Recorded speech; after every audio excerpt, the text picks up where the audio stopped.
It's been a big few weeks for showbiz award ceremonies, and for many, the fashion glitz of the red carpet, from the Met Gala to the Emmys, is a huge part of the fun, but increasingly it's the question of sustainability, not just designer labels, that's making the biggest fashion statement. Just ask Northern Irish singer and presenter Hannah Peel, who turned heads at this month's Mercury Prize ceremony in an eco-friendly rainbow dress, based on the Pantone color chart.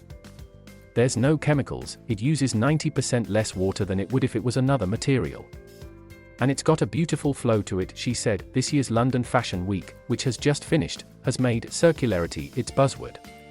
This concept is all about designing out waste, ensuring clothing can be remade again and again.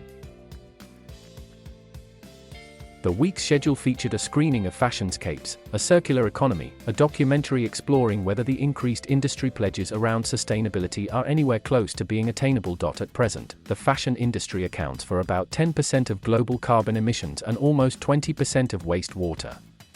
It also uses up more energy than the aviation and shipping industries combined, according to United Nations climate change.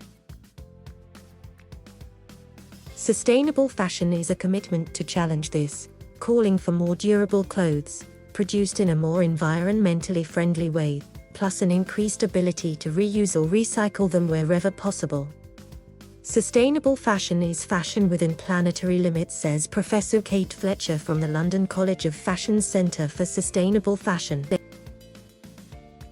This broadly means reducing. It explicitly rejects a culture of throwaway fashion that's been accelerated by the rise of online fast fashion retailers. These companies, some of which pay social media influencers to promote and front their brands, can face criticism over claims of worker exploitation and environmentally harmful working practices. In May, research by the Royal Society for the Arts looked at 10,000 items being sold by clothing websites Boohoo, Pretty Little Thing, Misguided and ASOS. The research stated that of 2,500 recently added items from each website, 49% were made of plastics such as polyester, acrylic, nylon and elastane. The report's co-author Josie Warden said, "The sheer volume of clothing produced by these websites is shocking. We should see many of these items, which go for rock-bottom prices, as akin to other short-lived plastics." The nature of fast fashion trends means they are not designed to have long lives in our wardrobes.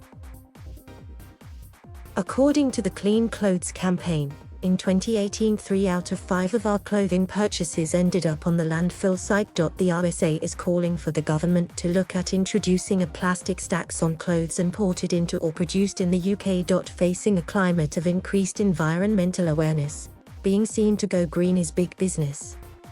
A 2020 report on sustainability in fashion found 67% of shoppers now consider environmentally friendly fabrics when choosing a brand. Boohoo, for example, has published its upfront strategy, which sets an ambitious goal of all polyester and cotton being recycled or more sustainable by 2025. However, the RSA report said the company had a mountain to climb to meet this target. It follows a host of similar eco-friendly commitments from major clothes retailers. H&M has promised 100% of its materials and products will be recycled or sustainably sourced by 2030. Mango has also pledged to sustainably source 50% by 2022. The industry also grouped together to form the Global Fashion Agenda, with brands signing up to a number of 2020 sustainability goals, as well as the Circular Fashion Partnership, working to find green solutions to offset the impact of the pandemic. But some warn these initiatives can sometimes be little more than greenwashing, cashing in on a marketing trend rather than a widespread business change.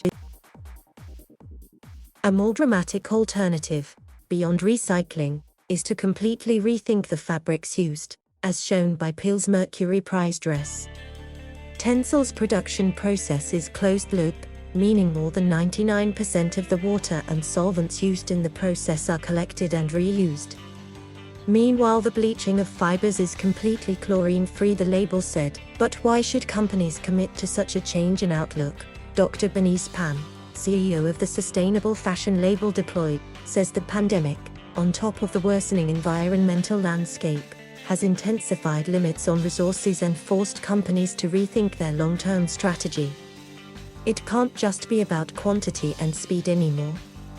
And certainly just pumping out quantity isn't going to help companies grow, she says. Pan believes the focus now needs to be on providing quality, versatility, fashion and function for customers to produce maximum value. Part of this involves making clothes that are reusable and multi-purpose. If you can give people a skirt that they can attach to another new top, and then there's another dress again. The concept shift needs to happen. Vintage and second-hand clothing markets like Depop have also increased the lifespan of clothing. The social shopping app blends the aesthetic and social aspects of Instagram with the buy and sell format of eBay. It was established in 2011 and now has more than 15 million users in 147 countries, enjoying a further boom in lockdown. Depop is not the only app targeting this space. Many second-hand clothes are traded on eBay, and ASOS now has a marketplace feature which allows users to resell used clothes. A major barrier limiting the pace of sustainable fashion is its high price, for both consumers and fashion labels. For instance, an off-the-peg version of Hannah's dress, available for pre-order, presently costs hundreds of pounds. These prices are often driven by the increased cost of sustainable production techniques, says Pan. A lot of the new technology is not fully commercialized because not enough brands buy it. This is in part due to consumer demand. Fast fashion retailers such as Boohoo and Opoly were able to quickly react during the pandemic because, for them, the time between finishing a design to getting it made is often less than a week. Boohoo has been one of the best performers in terms of online retail. It increased quarterly sales by 45% to £368 million in the 3 months until the end of May 2020. For this to change, Pan says customers need to reject these irresponsible production models. Then brands will have no choice but to change and adopt new practices. When we buy a £10 disposable t-shirt, the true cost to the environment and society is a lot more.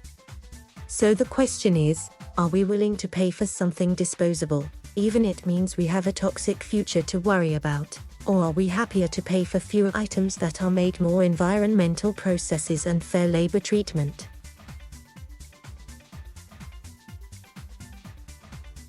Thank you for watching. Please subscribe.